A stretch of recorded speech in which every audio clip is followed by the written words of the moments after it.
Hello and welcome from Ben and Jackson at MIDI. In this short video, we're going to show you how to get started using the plugin with MainStage 3 and how to change your very first patch. So we'll begin by creating a new concert, say just a keyboard template concert. Any template will do, or you can use your own concert, but this one will do just fine.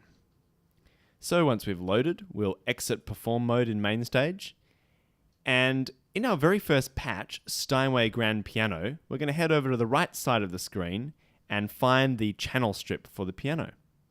Then under MIDI effects, we'll add an audio unit, MIDI, patch change control.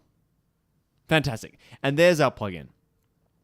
Now, the very first thing that we would like to show you about this are the manual patch change buttons. There's one in the plugin window right there. And there's one up the very top of the screen in the system tray, that little icon there. So if we press one of these, we can see that there's some MIDI information coming into MainStage, which we can see in the MIDI monitor at the top of the screen. Patch change control is all about automatic patch changes, but these manual patch changing buttons are very important, and I'll explain that right now.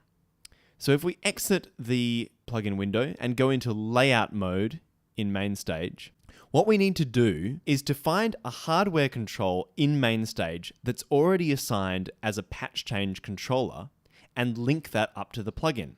Fortunately, this template already has a control like that. It's right down the bottom here. There's patch down. So we'll go up to the screen control inspector and hardware input, and we'll click assign. Now we'll go back to that manual patch change button up the very top of the screen, give that a click. And there we go. Patch change control has been linked up as a patch change controller. Great, so let's go back to edit mode and we'll see if this manual patch change button is working. Let's give that a shot. And there we go. All of our different sounds right there at a single click. But this isn't really harnessing the full power of patch change control. So let's go back to the very first patch and open up our plugin window and see if we can get some more power out of this application. So what we want to do is tell patch change control what we're planning to play and what it should listen for to change a patch. So we'll go down the bottom there and hit the MIDI learn button. That just allows us to use input from our MIDI keyboard. And now we're going to enter a passage that we're intending to play.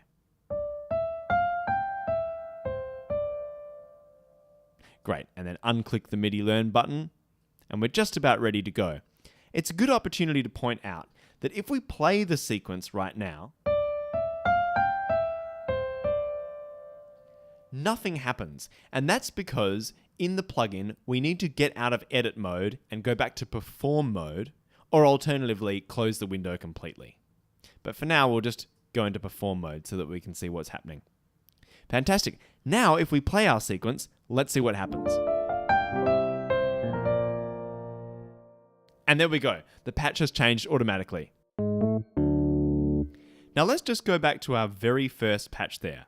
And you may notice that even if you play complex music around the patch change sequence, the plugin is intelligent enough to isolate the trigger pattern and change patches as soon as it's been played. Beautiful. Thank you very much, Jackson. Well, now you've been able to see a little bit of what patch change control can do to automate your MainStage workflow. This is by no means everything the plugin can do, and we'd love to share more about it with you later on. But for now, from Ben and Jackson at MIDI, thanks for watching, and we hope you enjoy experimenting with this exciting new piece of software.